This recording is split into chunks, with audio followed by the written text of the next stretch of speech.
ഒരിക്കലും പിരിയില്ലെന്ന് കരുതിയവരാ എന്റെ അച്ഛമോളും സച്ചിയും. പക്ഷെ ഈശ്വരന്റെ വിധി മറിച്ചായിരുന്നു. അവളുണ്ടായിരുന്നെങ്കിൽ സച്ചിക്ക് ഇപ്പോഴത്തെ അവസ്ഥയൊന്നും വരത്തേയില്ലായിരുന്നു.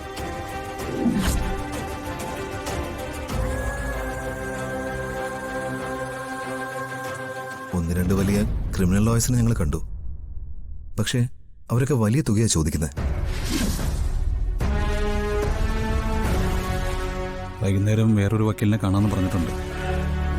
പക്ഷേ വലിയൊരു ഫീസ് കൊടുത്ത് വക്കീലിനെ വെക്കാൻ പോലും നിവൃത്തിയില്ലാത്ത അവസ്ഥയാണ് ഞങ്ങൾക്കുള്ളത്.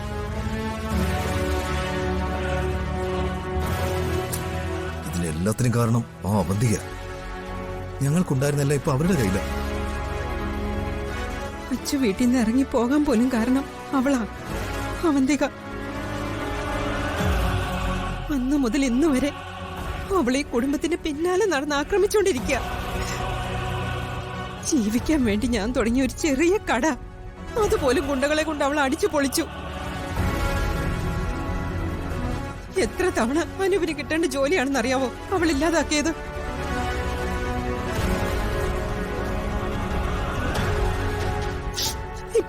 ഇപ്പൊ കണ്ടില്ലേ, സച്ചിയെ കൊലക്കേസിൽ പ്രതി വരെയാക്കി.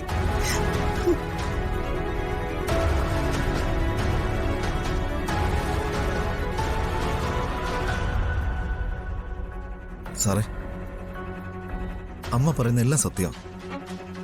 ഞങ്ങളുടെ കുടുംബം തകർത്ത് തന്നെ അവളാ.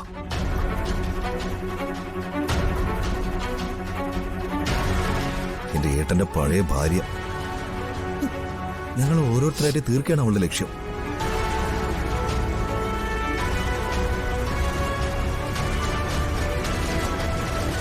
പിന്നെ കോടതിയിൽ കിടക്കുന്ന കേസുമായിട്ട് ഞങ്ങൾ മുന്നോട്ട് പോകില്ലല്ലോ.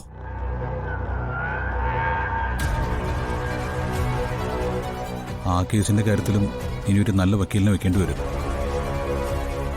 ഇപ്പോ അതും ഒന്ന് തണുത്ത മട്ട.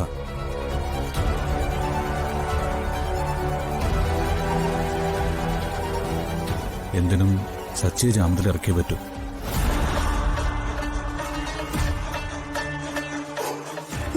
മോനെ, സച്ചി ഒരിക്കലും ജയിലിൽ കിടക്കാൻ പാടില്ല.